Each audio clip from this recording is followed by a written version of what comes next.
So 2024 brought on some interesting observations when I was reflecting on it, kind of the break between Christmas and New Year's.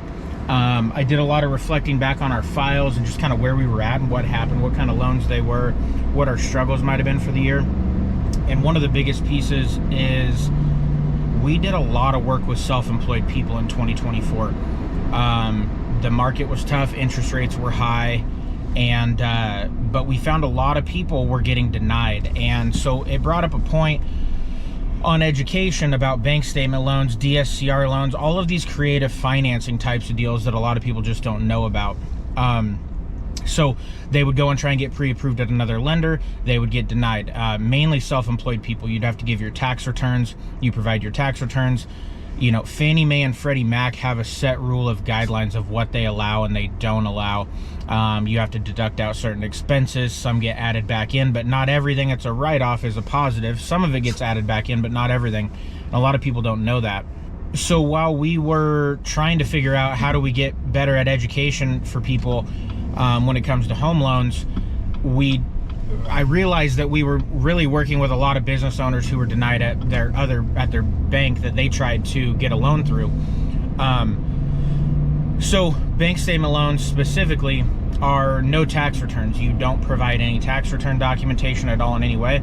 You mainly provide a profit and loss statement or just your P&L from your CPA, and then 12 months of bank statements. Is how that works is we then go and we add up all the deposits over 12 months.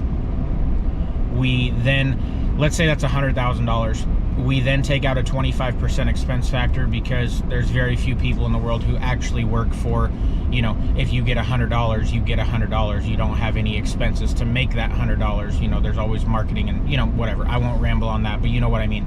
Most people have an expense to make their money. You give a little out to receive more back. That's how business works.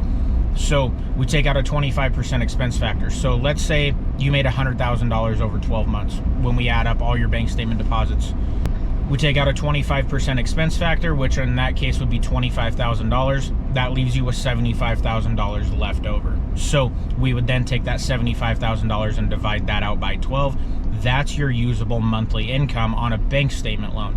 Now, conventional loan is significantly different. You provide your tax returns. We look at your 1120s. We look at your 1099s. We look at your Schedule C. However you and your accountant file your taxes, or if you do your own taxes, however you choose to do it. We then have this, like, it's actually a calculator Excel worksheet that we plug everything in. It'll say, like, in Schedule C, line 31 goes here, line 8A goes here, and we go through 24B as meals and entertainment. We add that in, and that actually is that's not an expense that goes back into your bottom line. That's literally considered an expense and detracts from your income, if you didn't know that, in the eyes of lending, even though it's a marketing cost for business, technically, right?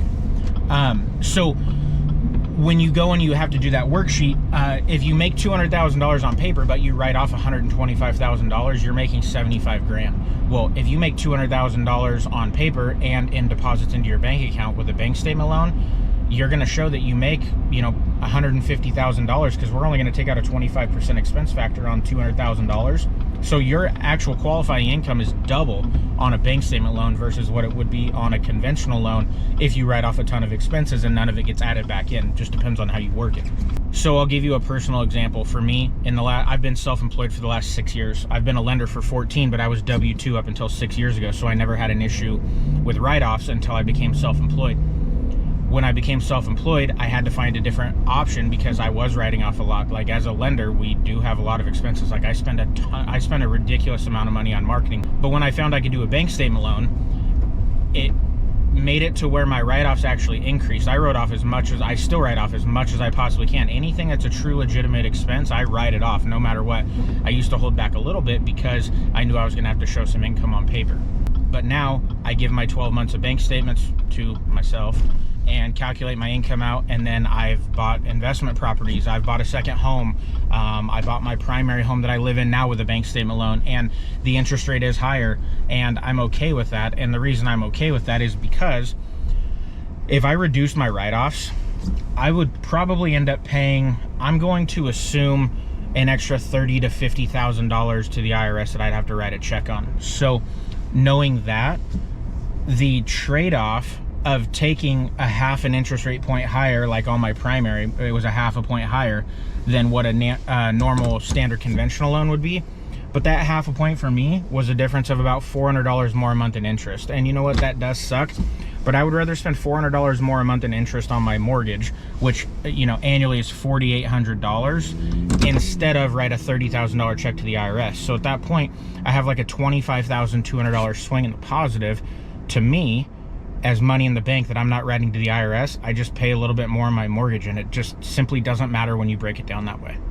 So just mentioning, if you've ever ran into financing issues, you've never heard of a bank statement loan, or you're just looking for options, because if you make X amount of dollars on paper, eventually, if you're buying real estate and you're taking on debt to buy that real estate, your debt to income ratio will get maxed out and you will need an alternate solution. And in that scenario, a bank statement loan comes into play, a DSCR loan, which we aren't even going to get into in this video. We'll touch on it in a different one. But a bank statement loan is the way to go, because, like I said, in some cases, your qualifying income is 2 times the amount that you would have normally with a conventional loan. So if your loan officer doesn't offer it, you need to find a broker like myself who does, and explore that option to see what's out there for you when it comes to financing homes.